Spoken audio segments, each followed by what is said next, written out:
Hello and welcome to Round Robin. I'm your host, Robin McCormick with the City of Hampton, and today we are going to introduce you to a business that is sort of new in that it has a storefront, but grew up at the Buckroe Beach Farmers Market. It's You Rock Art, and my guests are Caroline Peabody and Eric Peabody. Welcome. Hello. Glad to be here. I was so excited when I heard that you'd opened a store because you've been at the Buckroe Farmers Market almost since it started, right? Yes, we're one of the founding vendors there at the market. But even before the market, Robin, we have been doing City of Hampton events now for 13 years. Oh, wow. So, and as a matter of fact, I credit the Hampton Parks and Rec Department for really helping us grow our business. I want to just give them a large shout out. They're the best folks ever. So. That is wonderful, and it's such a success story when someone grows from a vendor to, what do they call it? A brick and mortar yes. place. That's great. Yes. So first of all, tell us a little bit about You Rock. It's kind of a fun name. Well, it's a really fun name, and part of it was there was a story actually from another Hampton business, Get Ready, run by Michelle Dietrich and her husband. We were in Scouts together, and one day she told me the story about how her supervisor recognized her. She came into her office and she had a very large stone on her desk with a letter U on it. And she had done a particularly good job at one of her public affairs assignments, and he wanted to recognize her, and he recognized her by saying, "You rock." And I thought, that is so uplifting. I asked her, I adopted the name, and really that's it ever since. Came from scouting and our work together, and I thought that was phenomenal. So I want people to know that they rock. That's great. And by rocks, these are kind of fancy rocks. But you would say probably all rocks have character and a story. Yes. I feel that I'm just in wonder with our world and creation. I am very faithful, so I believe that we have a creator, and he created all these wonderful things, and they're just so beautiful and diverse. And I have always been fascinated. I love to dig. I'm a digger, which is why I don't really have very nice nails. These are these are stickers. They're not nails. But I do. I want to share that. I shared it with my children. We have 4 children, and one of my wonderful daughters married this young man over here, Eric. And I kind of sort of made them always work for me. So they're always pointing out rocks, But I will tell you this, though. As I've gotten older, one of my youngest son, who's now active duty Navy, asked me when I was going to, because my house is full of rocks, which is why now we have a store. Oh, right. Because, they all kind of felt it was about time. But he said, when are you going to start getting rid of all these rocks, Mom? Because you're getting old. What's going to happen if you die? And, I was like, I guess you have lots of rocks. So then I got more. No, then you got more, but you have a place to put them now. Yes, Tell us where your store is. I do. So it's very conveniently located at 70 Coliseum Crossing, between the Ross and the Dollar Tree. So I know people will be able to find it. Yep. And it's just, we designed it in the chakras. I call it the path of chi, or the path of energy, and I wanted it to be open, family friendly. Folks who might be a little challenged walking or using a wheelchair, they'll find it to be very, very friendly with the room and the space. And we have place for children to explore that's free, and also I think it's almost like a museum. You could stay there, and it's very peaceful. There's actually fountains on both sides, so actually we invite folks to come and relax and just experience the space as well. So I'm just so proud, and I'm proud of, and I should say, be very good about it, my wonderful son-in-law, Eric, helped, and of course my daughter Elizabeth helped to design the space with the colors, because I wanted it to be very friendly. And I don't know, Eric, what was your feeling about what you wanted to see in that space? Well, I'll say that first of all, it was definitely a collaborative effort.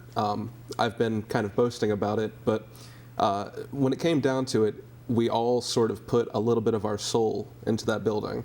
And I think it reflects the best parts of all of us that sort of put into it.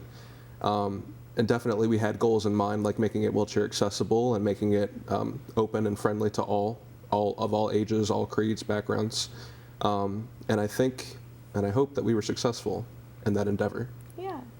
And we have so much to offer. Why don't you show us some? Because I know you brought a lot of different things. So I do want to start, I do art, pewter art, so you can see my little dinosaur, and I think it's sort of representative of some of the wonderful things that we have, especially in fossils. Here is a piece that I personally dug out in West, which is one of the fossil fish. It's an imprint fossil, so it's not the animal itself, it's what's left behind. Of course, everyone's favorite, well, I won't say everyone's favorite, but the megalodon tooth. So this is awesome. A real shark's tooth, and actually not even as big as they get. But you can see just how much it takes of my hand. Now, where did you get that? Where do you get these? So I actually know the diver who dives in North Carolina, although there are some where they say, you know, in the James River that you could find them. I have people tell me stories all the time. I've never been blessed that way, but this comes from North Carolina, and it had to be cleaned. Okay, so we cleaned it, you know, all the little, what do they call them, the little burp, those, you know what I'm talking about. Yeah, like, you see them on fish and things like that all the time. So we have these fossils. As a matter of fact, here, why don't you take a look at this one, Robin? That is heavy. What do you think that is? We call it coprolite. Coprolite. Coprolite. Yes. Okay. So it's dinosaur poop. Is it really? It's fossilized dinosaur poop. Sorry about that. But we do have a lot. Some of the favorites are some of our carvings. We have some carvings that we are, so to say, representational carvings that our carver does with lasers. Lasers are great. Oh, wow. But I'd like to ask Eric to show one of his favorite things. Yes. We have a UV hallway in the store, which is a darkened hallway where we have UV lights and some wonderful things. So many of our items are UV reactive by nature. Oh, wow. So I'll show you one that's just normally UV reactive. So this is a ruby, and you can see the way that it glows is very phosphorescent and reacts very nicely to my UV flashlight here. Cool. And then we have these, which are glow-in-the-dark fluorite points. These will charge up just fine in the sun, but I call them nature's best glow light here because they continue to glow after they've been charged. Yeah, I can see it holds some. I don't know with the TV lights if people can tell, but that is really neat. Yeah, put the light on it again, just real quick. Yeah, but it does glow really, really nicely. And we have a whole hallway of these things. And what is that called? This is fluorite. Yeah, it's fluorite. It's luminescent fluorite. Okay. So yeah. So it's super cool. And I've got bracelets with that material. It's really, really neat. Oh, that's neat. You can see I like my bracelets. You do, and Eric has some on too. I do. And while we're talking, I will show off my necklace that I got at the Buckroe Farmers Market years ago, actually. It's been a while. Now, what kind of stone is this? So that is a titanium druzy. It's actually a geode. That's what I thought. I have a little, so basically the inside of a geode, and that particular one is treated slightly with some titanium, which brings out the geode sparkle, which is really neat. This was kind of neat. This geode is from Crystal Canyon, and again, it's from Mexico, but I know the family, and I've actually gone there and dug when I had a work trip to El Paso. But I love this one because it's like a parallelogram, little rectangle. I've never seen that kind of, let's see if I can get in there. And of course, as with any other geode, you have two halves of it, so we have the other half of that rectangle back at the shop. It's really cool. Another cool thing that we carry, a little more expensive, it's from Eastern Europe, is moldavite. Moldavite is a tektite, and how tektites are formed by a meteor that strikes the earth. Oh, wow. And changes, because it's so hot, it changes the materials there, the sand, the dirt, whatever is there, into glass. Kind of like fuggerite, which is a lightning glass. When lightning hits the stand in any beach and so on, it hardens, right? So it's a little similar, but yeah, so tektites are formed that way. We have several different types. We have Libyan desert glass and the moldavite, and that's sort of like a little popular. But again, expensive because there's only so much of it that was created millions of years ago. So that's really neat. And you talked about the jewelry, and I think I sort of went through representationally all the things that are here, but we did bring something especially for you to experience, Robin. So I'm going to ask. Well, let's wait just a second because I want to know how you learned this and how you collected all of these. You're sort of self-taught, right? I am self-taught, although I have had several college classes. My master's is in business, but my undergrad, I started off wanting to be a school teacher. And so I took a lot of earth science classes and geology of the national parks. And at one point, I did have an internship with the University of Pittsburgh to do archaeology and anthropology. And so I was very, very excited about that. You know, it was the 1980s, you know, Raiders of the Lost Ark and everything. But I found out in that experience that it's not all, you know, chasing and finding golden treasures and all that stuff. I actually found out that it's a lot of very detailed work. Gridding, you know, and back in that day, we didn't have lasers, so we had string. So we had to grid out by string and mark all the, so it was a little bit boring. I'm very creative, and I just couldn't do it. And God, you know, God bless all of those wonderful people that do that work, and we've learned so much, but no. So I, took a geology class, and one of the field trips we went on was we found like in the buildings where I grew up, sandstone, how it made the building, and you could tell millions of years ago how the sand, you know, how the wind blew the sand, so you could see one direction, the other direction in the stone. Some of the other stones had fossils in them, and so I began to look very closely at all the things around us. As a matter of fact, here's your task. Go out to one of the beaches, Buckroe Beach, any of our area wonderful beaches, and buy a UV flashlight if you don't already have one. Go out in the evening, and you'll be able to see, because a lot of the fossilized clams and so on actually UV react. And so it's really fun to do at night, especially with children, to go out and find some of these really, really nifty things. Oh, that's wonderful. And you had a job which there was a lot of travel. Yes. And that allowed you to, I'll let you tell it. Oh, yes. So my job allowed me to travel all over the United States, to include a lot of the West. And when I would do that, I would take additional leave, vacation time, and I would actually go out on digs and meet the miners that do this work. It is very hard work, let me tell you. Anybody questions any of the pricing in my store, trust me.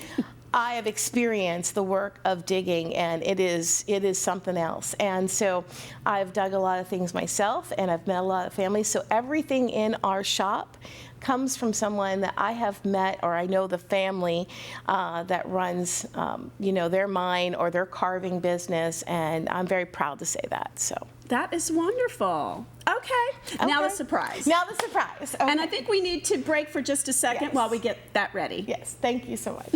All right. All right, so Caroline, tell us about our surprise here. So this is what's called a cholla geode, or coconut geode, and it may look like a regular rock, but I know it's kind of boring, right? Right now. Only on the outside. Actually, it's kind of pretty. It's an igneous geode, which means it was formed in a gas pocket during a lava flow. And what's really neat about that means there's like whatever minerals were in there is what started to grow. And no human has laid eyes on what's inside of this rock. And what's grown inside this rock was growing when dinosaurs walked the earth. So you are going to see for the first time what's inside that beautiful, beautiful rock. So it's very magic. Excited. It's a magic trick, really. No. It's Earth's magic. It's Earth's magic. Okay. Yes. And we do this at the store, so exciting. Actually, Eric does it at the store. I'm not allowed, but Eric does it at the store. Right. Yeah. So this device, I mean, you could crack it with a hammer, but that's going to cause it to fracture. Yeah, and be in a lot yeah. more pieces and to Yes. lose Right. some of the stuff. So this should crack it right in half, right? Yes. Yeah, the theory that I always give is we're just kind of encouraging the rock to break in half. You can certainly take it home and do it with your tile saw if you'd like, but I am more than happy to do it at the store for you to crack it and see what's inside. Okay, and it's going to take both of us. Well, you could do it by yourself, but you're letting me help. Right. All right. So what we're going to do here, and of course I should say that we've already done you the favor of picking out a beautiful geode for you. Typically I teach about the Goldilocks zone, but she's got you a good one. Okay. So both hands on the bar there, and we're just going to go straight down on 3, okay? Okay. All right, so 1, 2, and 3. Oh, that's beautiful. All right. Let's see what So there's we one have. half there, Oh, look at that. Oh my goodness. and there's the other half. That I'm showing you instead of showing the camera. Here's the other. There. There's a beautiful. That's a beautiful shade of quartz. Look at that. That is gorgeous. And now you have, and it's interesting how it's, you know, close here and there's a big hole there and it's just beautiful. Absolutely wonderful. Can I see it real quick? Yes. And she's the master when it Oh comes to my these things. goodness. Isn't that great? So this is actually a smoky quartz, and you Oh, I might thought so. I knew might that. have some. Let's see if it UV reacts at all. Yes. So look inside Mm-hmm. there. Now you'll see a little bit of like whitish yellow when you put the UV light on it. I don't know if you can pick it I don't up, know if but we can yeah. get that But very yeah. well or not, but isn't But that? there might be a little calcite in there, so that's very. But yes, this is a gorgeous. It's Gorgeous piece. beautiful. And Robin, since you cracked it and were the first human to lay his eyes on it, you get to keep it. Oh, I don't know if I can do that. It's not good for me to accept gifts. Oh, but well, it is no. beautiful. I think the rock picked you, All right. And you broke it yourself. and you broke it yourself. With some help. Yes, yes. All right. So if people want to do this themselves, they can come to the store. Yes. They can either buy a rock and crack it or look at what's already been done That's and learn. I mean, one of the things is this is beautiful and this is like fun and gorgeous, but there's a lot of science to this. Yes. And I don't know Yes. what SOL it's in, but I know that students learn about this, certainly about dinosaurs and fossils and rock formation. So it's also, in addition to being fun, a really educational experience. It's really educational, and in scouting there are badges for the merit badges for this. It kind of crosses all ages and boundaries, and for those who are into the metaphysical side, we can also talk about that as well. So different cultures and what kind of energies, because honestly, scientifically, every single mineral and material on the planet emits a frequency. Okay, and Oh, a lot of folks who are into healing and so on connect with that. Mm-hmm. There's a little science and a little bit of personal belief. So Okay. Yeah. Well, thank you so much for coming and Our pleasure. and for doing this. This was really cool. And I hope you enjoyed it. And I also hope you will go by the store in Coliseum Crossing and visit it. Even if you're not shopping, you can learn a lot and your kids will have a great time. 100%. Thank you. Thanks Thank for you, watching. Robin. Thank you.